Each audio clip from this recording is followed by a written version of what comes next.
Hi guys, this is Shiva and welcome back to our channel. Friends, మనం ఈరోజు ఈ వీడియోలో అయితే ఈ కార్బన్ యాంటీడోట్ గురించి అయితే మాట్లాడుకుందాం. సో ఇది వచ్చేసి మనకి నీల్ వాట్స్ బ్రదర్ అయితే పంపడం జరిగింది. ఎందుకంటే నా దగ్గర ఒక వెహికల్ అయితే ఉంది, మీరు ఇక్కడ చూడొచ్చు నా వెహికల్ని. ఇది వచ్చేసి ఒక 6 years అబవ్ వెహికల్ అనమాట. 6 సంవత్సరాలు అయితే ఈ వెహికల్. కాకపోతే దీంట్లో ఉన్న చిన్న ప్రాబ్లం ఏంటంటే మైలేజ్ రావట్లేదు, అండ్ వెనకాల వచ్చేసి బ్లాక్ స్మోక్ అయితే వస్తుందన్నమాట. ఈ రెండు ప్రాబ్లమ్స్ వల్ల నాకైతే కొంచెం మైలేజ్ డ్రాప్ అయింది. సో యమహా గురించి నేను మీకు చెప్పాల్సిన అవసరం లేదు, యమహా మైలేజ్ ఎలా ఉంటుందో.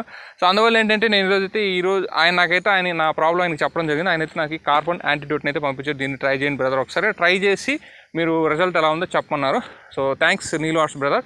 ఈరోజు అయితే మనం దీన్ని నా వెహికల్కి అప్లై చేసి ఎలా ఉందో నేను మీకు చూపించాను. ఫస్ట్ ఏంటంటే వెహికల్ దీన్ని అప్లై చేయకుండా రైస్ చేసి అసలు దీని సిచ్యువేషన్ ఎలా ఉందో చూద్దాం. తర్వాత దీన్ని అప్లై చేసాక ఎలా ఉంది చూస్తాను. దీని రివ్యూ అయితే మాత్రం నేను ఒక 3-4 days వాడాకైతే ఇస్తాను అనమాట. ఒక 3-4 to 1 week వాడాకైతే ఇస్తాను.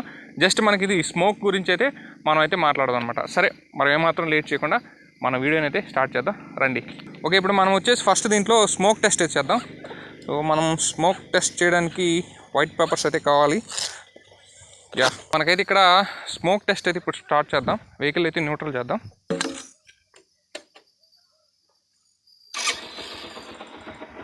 ఎక్కడికి తీసుకురా. నా దగ్గర అయితే పేపర్ ఏం లేదు, మాస్క్ ఉంది. దీని మీద అయితే ఇంకా క్లియర్గా వస్తుంది స్మోకు. సరే, ఇంకా రైస్ చేస్తున్నాను.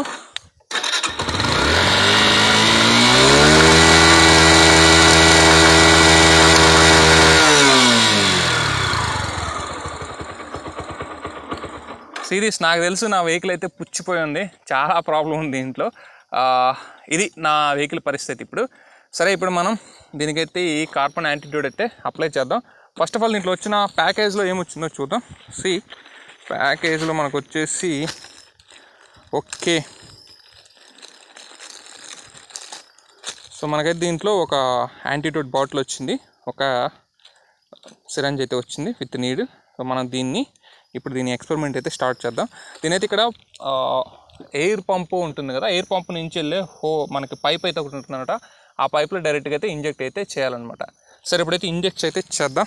దీనికైతే ఫస్ట్ ఒక 20 ml తీసుకున్నాడు ఫస్ట్ డోసు. 20 ml తీసుకొని దీన్ని అయితే ఇంజెక్ట్ చేద్దాం.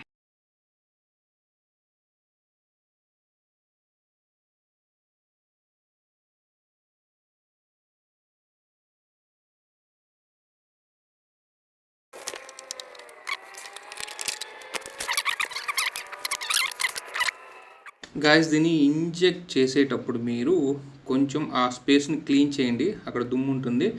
అండ్ మీరు దాన్ని ఇంజెక్షన్ ఒకసారి దాంట్లో గుచ్చాక నీడిల్ లోపలికి వెళ్ళాక చిన్నగా ప్రెస్ చేయండి. అలాగే వచ్చేసి మీరు ఇంజిన్ అయితే రైజ్ చేస్తూ ఉండండి. ఖచ్చితంగా ఇంజిన్ రైజ్లో అయితే ఉండాలన్నమాట. ఇంకొకటి ఏంటంటే, ఈ వీడియో పూర్తిగా చూసి నాకేదైనా రిజల్ట్ వచ్చిందనిపిస్తేనే మీకు లింక్ డిస్క్రిప్షన్లో ఉంటుంది. మనకు డిస్క్రిప్షన్లో దీని కంప్లీట్ డీటెయిల్స్ ఉంటాయి, అక్కడి నుంచి కొనుక్కోవచ్చు. బ్రదర్ ఏమో 370 రూపాయలు అవుతుందనేది చెప్పారనమాట. సో మీకు నచ్చితేనే కొనుక్కోండి. నాకు బాగుందనిపిస్తే నేను చివరిలో సజెస్ట్ చేస్తాను. అలాగే నా రిజల్ట్ చూసి మాత్రం మీరైతే కొనండి, అది మాత్రం ముందే చెప్తున్నాను అనమాట. ఎందుకంటే నా వెహికల్ మీరు చూసారు, నా వెహికల్ కండిషన్ ఎలాగ ఉందో. ఇప్పుడైతే మనం ఇంజెక్ట్ చేస్తున్నప్పుడు రైజ్లోనే ఉంచాలి, కొంచెం రైజ్లోనే ఉంచుతూ ఇంజెక్ట్ అయితే చేయండి అనమాట. మనకేంటంటే కొన్ని వెహికల్స్ డిఫికల్ట్గా ఉంటుంది. ఇప్పుడు ఈ వెహికల్ చూసారు కదా, ఆ ఎయిర్ పైప్ అయితే ఏంటంటే చాలా చిన్నగా ఉంటుంది దీనికి. యమహా గ్లాడియేటర్ అంటే SS 125కి కొంచెం చూసుకొని చేసుకోండి. ఇది పెద్ద టాస్క్ అయితే ఏం కాదు, మనమే మామూలుగా చేసేసుకోవచ్చు, సింపుల్ థింగ్ ఇది. సో మనం అయితే కేర్ఫుల్గా ఇంజెక్ట్ చేయండి. First dose 20 ml, second dose 20 ml. In case మీ వెహికల్ బాగా పాడైపోయి ఉంటే ద వెరీ నెక్స్ట్ డేని, అంటే ఈరోజు ఫస్ట్ డోస్ ఇచ్చామంటే ద వెరీ నెక్స్ట్ డేని సెకండ్ డోస్ అయితే ఇవ్వండి. నా వెహికల్ చాలా బాగా పాడైంది, నేను చెప్పాల్సిన అవసరం లేదు. నేను ఫస్ట్ డోస్ ఇచ్చి ఒక 10 kilometers తిప్పాక సెకండ్ డోస్ కూడా అయితే ఇవ్వడం అయితే జరిగిందనమాట. బ్రదర్ సెకండ్ డోస్ కూడా ఇచ్చేయండి, మీది కొంచెం ఎక్కువ ఉంది ప్రాబ్లం అని చెప్పారు, అందుకని నేను సెకండ్ డోస్ కూడా ఇచ్చేసాను. ఫస్ట్ డోస్ అయితే ఇప్పుడు 20 ml అయితే ఇస్తున్నాను అనమాట. సో 20 ml అయితే ఇంజెక్ట్ అయితే చేయడం జరిగింది. కొంచెం రైజ్లో ఉంచండి, ఎందుకంటే ఇది మీకు రైజ్ చేసేటప్పుడు కొంచెం ఆగిపోతున్న ఫీలింగ్ అయితే వస్తుంది. ఎందుకంటే ఆ యాంటీడోట్ అనేది ఇంజిన్ కార్బొరేటర్ మొత్తం స్ప్రెడ్ అవుతుంది కాబట్టి మీకు అలా అయితే అనిపించవచ్చు. అయితే మాత్రం మీరు కేర్ఫుల్గా రైజ్ అవ్వండి. మోస్ట్లీ RPM అయితే నాది 12 చూపిస్తుంది. సో మనకు రైజ్ ఇచ్చేటప్పుడు ఏంటంటే లోపల ఉన్న చెత్త, స్మోక్, యాష్ అదంతా కూడా ఇది తీసుకుని బయటకి అయితే క్లీన్ చేసేస్తుంది. అంటే ఈ విధంగా అయితే పనిచేస్తుంది బ్రో. అందుకనే లోపల ఉన్న హెడ్స్ని అంతా క్లీన్ చేస్తుంది. క్లీన్ చేసినప్పుడు ఏంటంటే మీకు స్మోక్ రావడం తగ్గిపోతుందని చెప్పాడు. ఇప్పుడు పర్టికులర్ ఈ బైక్లో అయితే హెడ్స్ ప్రాబ్లం అవుతుంది అనమాట. హెడ్స్ అయితే ఖచ్చితంగా క్లీన్ చేయించాలని పొజిషన్లోనే ఉన్నాయి. మీరు ఆ స్మోక్ చూస్తే మీకైతే అర్థమవుతుందన్నమాట. సో సక్సెస్ఫుల్గా ఫస్ట్ డోర్ అయితే కంప్లీట్ అయితే చేయడం అయితే జరిగింది. ఫ్రెండ్స్ ఇక్కడ ఫస్ట్ డోస్ ఇంజెక్షన్ అయితే ఇచ్చాము, చూసారు కదా మీరు. సో వెహికల్ని ఒక 5 కిలోమీటర్స్ రన్ చేశాక నెక్స్ట్ ఎలా ఉందనేది అయితే నేను చూస్తాను. తర్వాత మళ్ళీ స్మోక్ టెస్ట్ కూడా చేద్దాం.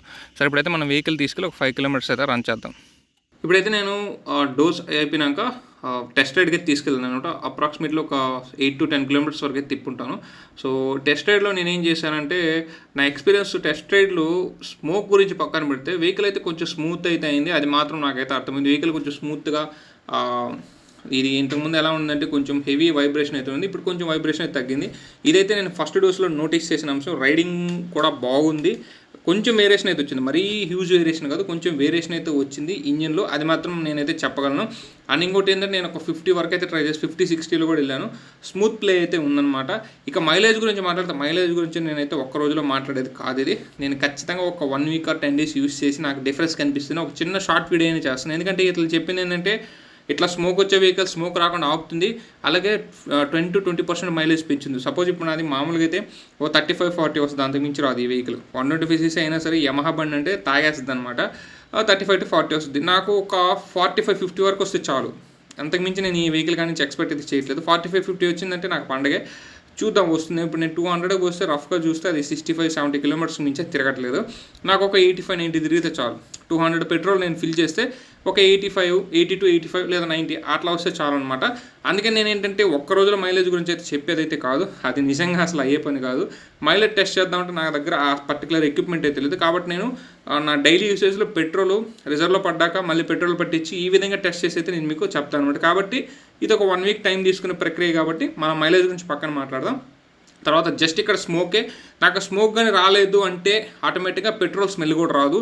అండ్ వెహికల్ కూడా స్మోక్ రాకుండా ఉంది అంటే కొంచెం కండిషన్లో ఉన్నట్టే, అది మాత్రం అయితే చెప్పగలను. ఎందుకంటే స్మోక్ వస్తుంది అంటే హెడ్స్ ఫస్ట్ డ్యామేజ్ అయ్యాయని అర్థం. సో అవి క్లీన్ అయినా చేయాలి, లేదా హెడ్స్ అయినా మార్చుకోవాలి. హెవీ స్మోక్ వస్తుందంటే మార్చుకోవాలి. ఇప్పుడు నా దానికైతే మోస్ట్లీ బ్లాక్ స్మోకే వస్తుంది, ఇంకా వైట్ స్మోక్ వెళ్ళదు. వైట్ స్మోక్కి వెళ్ళింది వెహికల్ అంటే మాత్రం మీది బోర్కి వచ్చేసిందని అర్థం, అది మాత్రం గుర్తుపెట్టుకొని. సో అంత దూరం అయితే తీసుకెళ్ళొద్దు, ఆ లోపల ఏదో ఒకటి అయితే చేసుకోవడం మంచిది. ఇదైతే కార్బొరేటర్ ఇంజిన్ అయితే టోటల్గా క్లీన్ అయితే చేసింది అనమాట. దగ్గర ఒక 7 కిలోమీటర్స్ నుంచి 8 కిలోమీటర్స్ రైడ్ చేసి వచ్చాము. ఇది వేసిన తర్వాత కొంచెం వెహికల్ స్మూత్ అయింది అనేది మాత్రం నిజం. కొంచెం పికప్ పరంగా కానీ వెహికల్ అయితే స్మూత్ అయింది, డ్రైవింగ్ స్మూత్గా ఉంది, వైబ్రేషన్స్ తగ్గాయి.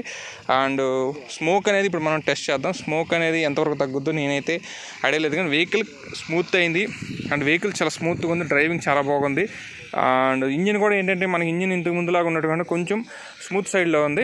అండ్ ఇక్కడ ఏంటంటే అది కొంచెం దూరం వెళ్ళగానే హీట్ ఎక్కుద్ది. సో ఇప్పుడు అంత హీట్ కూడా అనిపించట్లేదు, ఇట్లా పట్టుకుంటే బాగా మండిపోద్ది అనమాట.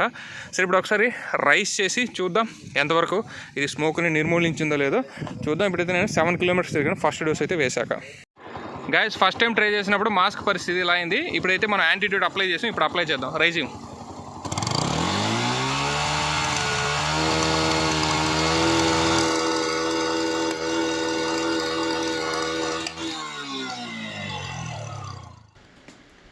సో ఫస్ట్ డోస్ అయ్యాక ఏంటంటే నేను చెక్ చేస్తే కొంచెం డిఫరెన్స్ అయితే వచ్చింది. ఇక్కడ చూడొచ్చు మీకు, కొంచెం light smoke, first heavy smoke వచ్చింది, తర్వాత కొంచెం లైట్ స్మోక్ వచ్చింది, అంతేగాని హ్యూజ్ డిఫరెన్స్ అయితే రాలేదు నాకు. కాకపోతే ఇక్కడ ఫస్ట్ టైం వేసిన ఫస్ట్ డోస్ అయిపోయాక రైస్ చేసినప్పుడు ఏంటంటే నాకు డ్రాప్స్ లాగా పడ్డదనమాట.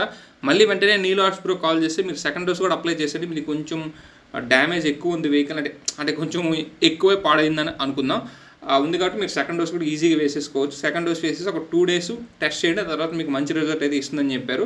సరే ఆయన మాట మేరకు ఏంటంటే మేము సెకండ్ డోస్ కూడా వేయడం అయితే జరుగుతుంది అనమాట. సెకండ్ డోస్ వేసాక నేను ఈసారి ఏంటంటే కొంచెం లాంగ్ రన్, అంటే ఇప్పుడు ఒక 10 kilometers తిప్పాను కదా, తర్వాత ఒక 60 kilometers వరకు తిప్పుతాను. గాయస్ ఫస్ట్ డోస్ అయితే కంప్లీట్ అయింది కదా, నాకైతే రిజల్ట్ అయితే పెద్దగా ఏం రాలేదు, ఒక 15% అయితే వచ్చింది. ఇప్పుడైతే మనం సెకండ్ డోస్ ఇస్తున్నాం. సెకండ్ డోస్ ఇచ్చాక అతను చెప్పింది ఏంటంటే, నీళ్ళు బ్రో సెకండ్ డోస్ ఇచ్చాక 1 day వాడండి, 1 day 1.5 day 2 days తర్వాత చూస్తే మీకు రిజల్ట్ వస్తుందని చెప్పారు. సరే మనం ఇప్పుడు సెకండ్ డోస్ దీనికైతే అప్లై చేస్తున్నాం.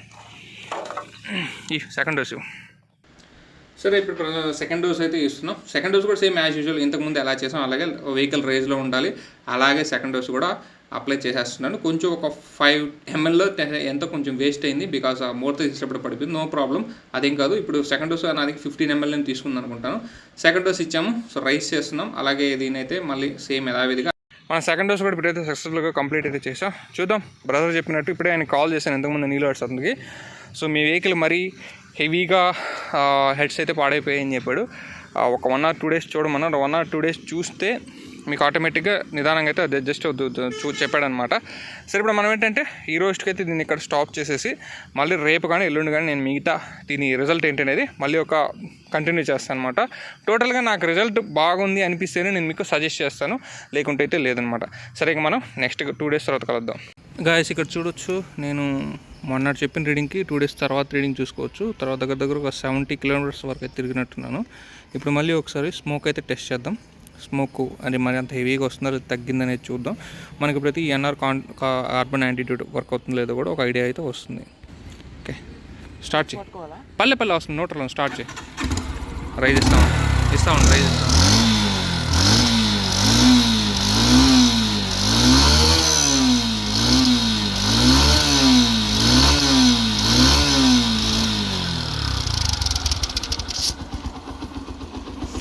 మనకైతే ఈ కార్బన్ యాంటీడోట్ అప్లై చేసిన తర్వాత అయితే చూడొచ్చు, నాకైతే స్మోక్ అయితే ఏమీ రాలేదు. సో ఇదనమాట, చేంజ్ అయితే బాగానే ఉంది. నాకైతే మంచిగానే వర్క్ అయితే అవుతున్నట్లు అనిపిస్తుంది. నేనే షాక్ అయ్యాను. ఫస్ట్ మీరు చూసారు కదా ఎంత స్మోక్ ఉందో, ఇప్పుడైతే అసలు స్మోక్ అయితే రావట్లేదు. ఇదనమాట, దీని పనితనం అయితే ఇలా ఉంది. ఇది నా ఎక్స్పీరియన్స్ అయితే ఇదనమాట ఈ కార్బన్ యాంటీడోట్ మీద.